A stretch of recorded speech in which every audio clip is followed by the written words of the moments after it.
Hello, c'est HR, votre chroniqueur. Alors aujourd'hui, je vais vous parler de la série The Witcher saison 4. Et bien sur cette série, il y a beaucoup d'avis qui divergent. Alors je vous le dis tout de suite, je fais partie de ceux qui ont apprécié cette quatrième saison. Mais naturellement, je vais vous dire pourquoi. Mais avant cela, n'oubliez pas, si vous n'êtes pas abonné, pensez à le faire. Pensez à la petite cloche pour les notifs. Et surtout, tout simplement, pensez à me mettre en commentaire ce que vous avez pensé de cette série The Witcher 4. Et surtout, du remplacement de l'acteur Henry Cavill. Let's go!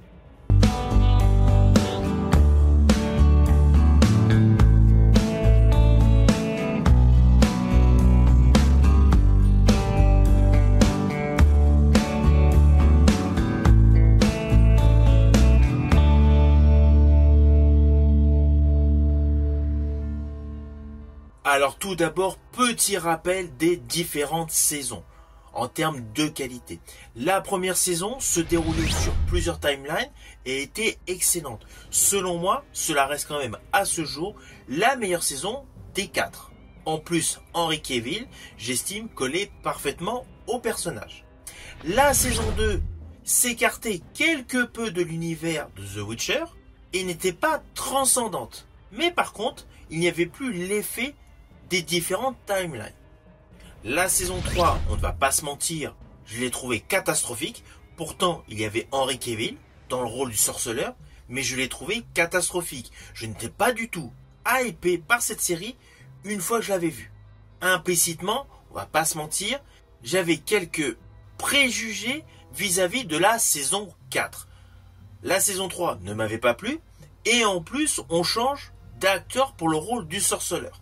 Donc sincèrement, au début de cette saison 4, j'avais des a priori. Surtout que le petit préquel, on va dire le spin-off qui avait été fait autour de la série The Witcher, porté par Michel, je l'avais trouvé naze. Mais bon, concentrons-nous sur The Witcher saison 4. Alors tout d'abord, le remplacement de l'acteur. Qu'on remplace Henry Cavill par Liam Hemsworth. In fine, ce n'est pas choquant. On va pas se mentir. Oui, il y a une légère différence en termes de carrure, mais les accoutrements sont identiques, la chevelure est identique et les maquillages et les trucages concernant les deux acteurs sont identiques. Donc de ce côté-là, rien à dire. En plus, il ne faut pas oublier que Liam Hemsworth est quand même un acteur de talent. Je l'avais particulièrement apprécié dans la saga des Hunger Games. Sans oublier naturellement pléthore de thrillers dans lesquels il a eu de beaux rôles. Donc son jeu d'acteur colle parfaitement. En plus, en ouverture de cette saison 4, il y a beaucoup d'explications sur l'origine story de cette saga, regroupant les axes centraux des 3 premières saisons par le biais de la lecture d'un roman par une petite fille. Et là, dans ces moments souvenirs, l'acteur Liam Hemsworth a joué quelques scènes qui avaient été jadis effectuées par l'acteur Henry Cavill. De ce côté-là, c'est plutôt bien pensé, c'est bien fait, cela permet de donner une accroche visuelle à cette saison 4, en nous immergeant dans cette nouvelle saison, en ayant l'impression que cet acteur est depuis le début de cette série. C'est assez rapide, c'est entrecoupé par le biais d'un dialogue entre un personnage assez âgé et une petite fille, mais c'est bien fait. Donc j'ai trouvé cette accroche visuelle plutôt intéressante. À cela s'ajoute, selon moi, davantage d'équilibre entre le côté rigolo et le côté noirceur, tant sur les dialogues que sur les mises en scène. Exemple, vous avez un moment où on voit Geralt en train de combattre, avec tout le côté obscur que son personnage de sorceleur dégage, et parallèlement, nous voyons sa fille, sorte de Robin des Bois, dans un milieu beaucoup plus coloré. Donc même sur le plan visuel, il y a un réel équilibre entre la noirceur et la couleur. Du coup, il y a un vrai travail sur la colorimétrie. Cela apporte, selon moi, une plus-value, une certaine dualité entre les protagonistes importants de cette histoire. À cela s'ajoutent des effets spéciaux de très bonne qualité, contrairement à des a priori, cette 4e saison a très beaux effets.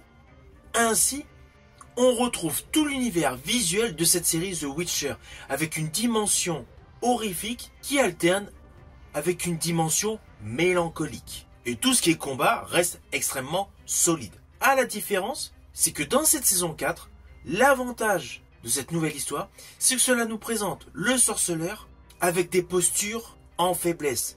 Je pense principalement, alors je crois que c'était dans l'épisode 3 ou l'épisode 4, où il se retrouve capturé. Après, il y a une bataille, etc. Alors, ne vous inquiétez pas, je ne veux pas du tout vous spoiler sur cette saison 4. Mais voilà, il y a un moment où le sorceleur se retrouve en faiblesse, il est même à 2 doigts de perdre la tête. Perso, j'ai apprécié ce moment. Pourquoi? Parce que ainsi, le sorceleur ne reste pas le gars invincible à tout. Il a ses faiblesses. C'est surtout grâce à sa petite fiole verte qu'il surpasse tout le monde. Dans cette saison, c'est davantage exploité. Ce qui, selon moi, apporte une dimension humaine à son personnage totalement fantastique. À cela s'ajoute naturellement plus de profondeur au personnage de Ciri. Elle a des interrogations et surtout, elle a une certaine dualité tout simplement due à ses parents.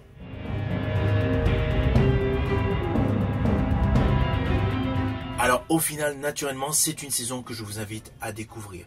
Cela reste une bonne saison, certes inférieure à la saison 1 portée par Henry Cavill, mais selon moi, largement supérieure au spin-off porté par Michelieu et supérieure à la saison 3.